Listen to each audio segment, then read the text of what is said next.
बच्चों, इस वीडियो में हम पढ़ेंगे चैप्टर वर्ण विचार। उससे पहले यहाँ पर बच्चों कुछ प्रश्न लिखे गए हैं जिनका उत्तर आपको इस पाठ में पढ़ने के बाद आप अपनी कॉपी में लिख सकते हैं। तो आइए पढ़ते हैं वर्ण के बारे में। तो बच्चों, पिछले पाठ में हमने पढ़ा था कि जो मुंह से ध्वनियां निकलती हैं वो भाषा का मूल रूप होती हैं। अब ध्वनियों का लिखित रूप जिन्हें हम लिखते हैं वो लिपि के माध्यम से किया जाता है, जिसे वर्ण कहते हैं। तो हर एक वर्ण को लिखने के लिए कुछ चिन्ह निर्धारित होते हैं, जैसे आ, ई। तो भाषा की ये वर्ण जो होते हैं भाषा की सबसे छोटी इकाई होते हैं। इनके हम और ज्यादा टुकड़े नहीं कर सकते हैं और इस तरह से शब्दों में कहा जा सकता है कि भाषा की सबसे छोटी इकाई जिसके और ज्यादा टुकड़े नहीं किए जा सकते उसे वर्ण कहते हैं। तो वर्ण ध्वनियों के लिखित रूप होते हैं और हिंदी में वर्णों को अक्षर भी कहते हैं और वर्णों के मेल से सार्थक शब्द बनते हैं, जैसे कमल, कमल।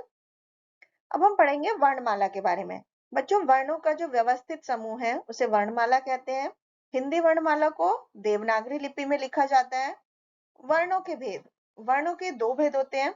स्वर, तो जिन ध्वनियों के बोलने में सांस जो है वो बिना किसी रुकावट के सीधे बाहर निकलती है उन्हें स्वर कहते हैं। हिंदी में 11 स्वर होते हैं जिन्हें स्वरमाला भी कहते हैं, जैसे कि अ, आ, ई, उ, री, ए, ऐ, ओ, औ। ये स्वर है। अब स्वर के भेद। स्वर के 3 भेद होते हैं बच्चों, ह्रस्व स्वर, दीर्घ स्वर और प्लुत स्वर।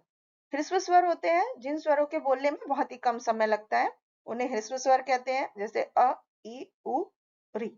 इन्हें मूल स्वर भी कहा जाता है। इसके बाद दीर्घ स्वर होते हैं जिनमें ह्रस्व स्वर से दुगना समय लगता है, जैसे आ, ई, उ, ए। फिर इन्हें गुरु स्वर भी कह सकते हैं।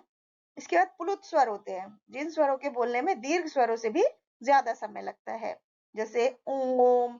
तो हिंदी में इनका आजकल प्रयोग खत्म जैसा हो गया है। अब हम स्वरों की मात्राओं के बारे में पढ़ेंगे। तो सबसे पहले अयोगवाह। तो बच्चों, अनुस्वार अंग और अनुनासिक अ के ऊपर चंद्र बिंदी और विसर्ग जिसमें अ के आगे 2 बिंदी लगी हैं, इनको अयोगवाह कहते हैं। ये तीनों ध्वनियां ना तो स्वर में होती है ना ही व्यंजन में, क्योंकि इनके बोलने में स्वरों की सहायता जरूरी है। तो व्यंजन की तरह इनके आखिरी में भी स्वर नहीं जुड़ते बल्कि शुरू में जुड़ते हैं, इसलिए ये व्यंजन नहीं है, इसलिए हम इन्हें अयोगवाह कहते हैं। अनुस्वार यानी अंकी बिंदी जिसका बोलने में सिर्फ नाक के प्रयोग होता है, जैसे अनुस्वार कहते हैं, मंगल, हेमंत, लंगूर, कंघा। अनुनासिक होता है चंद्र बिंदु जिसको हम बोलते हैं, तो इसके बोलने में जो हवा है वो नाक और मुंह दोनों से निकलती है, इसलिए इन्हें अनुनासिक कहते हैं, जैसे सांप, कांच, आंख, चांद। विसर्ग होता है जो विसर्ग को बोलने में हल्के से ह की आवाज निकलती है, इसके आगे, इसमें वर्ण के आगे 2 बिंदी लगाए जाते हैं, जैसे स्वतः, निस्वार्थ, अंततः, प्रायः। अब यहाँ पर स्वरों का आगे उनकी मात्रा के निशान बने हुए हैं, जैसे कि आ का मात्रा का निशान एक सीधा डंडा होता है, क प्लस आ का हो गया। छोटी ई की मात्रा है, क प्लस उससे पहले वर्ण से पहले छोटी की मात्रा लगाते हैं तो की। इसी तरह बड़ी ई की मात्रा का चिन्ह छोटे उ का, बड़े उ का, री, ए, ऐ, ओ, औ, अंग, अहा और औ। इन सब मात्राओं के चिन्ह लिखे हुए हैं और उसको वर्ण के साथ जोड़ करके क्या रूप होता है वो यहाँ पर लिखा है, जिसे आप समझ सकते हैं। उसके बाद अब हम पढ़ते हैं व्यंजन के बारे में। तो बच्चों, जिन ध्वनियों के बोलने में सांस वायु जो होती है वो मुंह के अलग अलग हिस्सों से टकरा करके निकलती है, उन्हें व्यंजन कहते हैं। हिंदी में 33 व्यंजन होते हैं, लेकिन संयुक्त और अन्य व्यंजन को मिलाकर ये 39 हो जाते हैं। क वर्ग होता है क ख ग घ ङ, च वर्ग, ट वर्ग, त वर्ग, प वर्ग, अंतस्थ, ऊष्म, संयुक्त और अन्य। तो व्यंजन के भेद हम पढ़े तो व्यंजन को मुख्यतः 3 भागों में बांटा है, स्पर्श व्यंजन, अंतस्थ व्यंजन और ऊष्म व्यंजन। सबसे पहले स्पर्श व्यंजन। स्पर्श मतलब होता है छूना। तो क से लेकर म तक के जो व्यंजन है वो सभी स्पर्श व्यंजन है। इनके बोलने में जीभ द्वारा मुंह के अलग अलग हिस्सों से छूना पड़ता है जीभ को, तो इस कारण इन्हें स्पर्श व्यंजन कहते हैं। तो प्रत्येक वर्ग में 5-5 व्यंजन होते हैं। हर वर्ग अपने वर्ग के पहले वर्ण के नाम से जाना जाता है, जैसे क वर्ग, च वर्ग, ट वर्ग, त वर्ग और प वर्ग। फिर दूसरे होते हैं अंतस्थ व्यंजन। अंतस्थ का मतलब है मध्य में स्थित होना। तो जिन व्यंजन को बोलने में जीभ मुख के अलग अलग भागों को पूरी तरह से टच नहीं करती, सिर्फ बीच में स्थित रहती है, उन्हें अंतस्थ व्यंजन बोलते हैं। जैसे य, र, ल, व, ये 4 अंतस्थ व्यंजन है। ऊष्म व्यंजन होते हैं। ऊष्म का मतलब होता है गर्म। तो जिन व्यंजन के बोलने के समय वायु रगड़ खा करके निकलती है, उन्हें ऊष्म व्यंजन बोलते हैं। जैसे श, श, स, ह। तो इन उच्चारण करते समय मुंह से गर्मी उत्पन्न होती है और सांस में तेजी आती है। फिर है संयुक्त व्यंजन। दो या दो से ज्यादा वर्णों के मिलने से जो व्यंजन बनते हैं, उन्हें संयुक्त व्यंजन कहते हैं। द्वित्व व्यंजन होते हैं जब एक जैसे दो व्यंजन एक साथ आते हैं, जैसे बच्चा, गन्ना। अब हम व्यंजनों का वर्गीकरण करें तो उच्चारण के आधार पर, उच्चारण स्थान के आधार पर, मतलब किस जगह से उनका उच्चारण हो रहा है। तो ध्वनिया के उच्चारण में, बोलने में जो होता है, वो सांस वायु का बहुत इंपॉर्टेंट भूमिका होती है। श्वास नलिकाओं के मार्ग से होती हुई निकलती है और जीभ से संबंध स्थापित करके मुंह के अलग अलग भागों से टकराकर आवाज उत्पन्न करती है। तो इस ध्वनि को वर्ण कहते हैं। जो ध्वनि मुंह के जिस भाग से टकराती है, वही उस वर्ण का उच्चारण की जगह हो जाती है।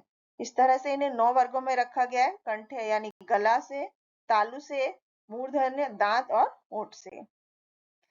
कंठ तालव्य, दंतोष्ठ दांत से, कंठोष्ठ नासिका मतलब नाक से, और स्वर यंत्र से अलग अलग वर्ण बोले जाते हैं। दूसरे होते हैं श्वास यानी प्राण के आधार पर। व्यंजन दो तरह के होते हैं, अल्प प्राण और महाप्राण। अल्प प्राण क्या होते हैं? जिन व्यंजनों के बोलने में फेफड़ों से आने वाली जो हवा है, उसकी मात्रा कम होती है। जैसे कि पहला, तीसरा और पांचवा व्यंजन जो होता है हर एक वर्ग का, वो इसमें आते हैं। महाप्राण होते हैं जिन व्यंजनों के बोलने में फेफड़ों से निकलने वाली जो सांस वायु है, वो अधिक होती है। जैसे प्रत्येक वर्ग का जो दूसरा और चौथा व्यंजन है, जैसे श, श, स, ह, ये इसके अंदर आते हैं। तीसरा है स्वर तंत्रियों के कंपन के आधार पर दो भागों में व्यंजन को बांटा है, एक अघोष और एक सघोष। अघोष मतलब जिन ध्वनियों के बोलने में स्वर तंत्रिकाओं में कंपन उत्पन्न होता है, उन्हें अघोष कहते हैं। जैसे क, ख, च। सघोष होता है जिनमें कंपन नहीं उत्पन्न होता, जैसे ग, घ, अंगा, ज, झ, इया। अब हम र के अलग अलग रूपों के बारे में पढ़ेंगे। बच्चों, री एक स्वर है जो री की तरह होता है और ये तत्सम शब्दों में आता है। री की मात्रा व्यंजन के नीचे गोल सी के जैसे होती है, जैसे कृपा, वृक्ष, कृति। र व्यंजन का प्रयोग मात्रा के रूप में भी करते हैं। इसको तीन तरह की मात्राएं होती हैं, जैसे एक सीधा डंडा होता है, ऊपर री की मात्रा होती है, और एक नीचे अ, होता है। तो जिन व्यंजनों में पाई होती है, उन्हें बिना स्वर के दिखाने के लिए हम र का प्रयोग एक तिरछे डंडे के रूप में उसके नीचे की तरफ करते हैं, जैसे प्रण, क्रम। पाई के बिना जो व्यंजन होते हैं, उसमें गोल नीचे से लगाते हैं, जैसे र का प्रयोग एक कोनिकल के रूप में दो लाइनों को मिलाकर करते हैं, जैसे ट, र, ट्रक। ट्र के नीचे ऐसे तरह का र बनता है। स्वर रहित दिखाने के लिए इसको रेफ के तरह से प्रयोग किया जाता है, जैसे कर्म है तो माँ के ऊपर गोल र लगेगा। इस तरह से हम इनका प्रयोग करते हैं। अब हम वर्ण विच्छेद पढ़ें। तो बच्चों, किसी भी शब्द को बोलने के सभी जो वर्णों के क्रम में अलग अलग दिखना, उसको वर्ण विच्छेद कहते हैं। इससे क्या होता है? वर्ण को बोलने में सुविधा होती है। जैसे मृग नयनी है, तो इसको हम अलग अलग वर्णों में विच्छेद कर ले, म प्लस री, ग प्लस अ, न प्लस अ, य प्लस अ, न प्लस ई, तो मृग नयनी। तो वर्णों को अलग अलग करके लिखने को हम वर्ण विच्छेद बोलते हैं, जैसे कि यहाँ पर दिखाया गया है। Thank you.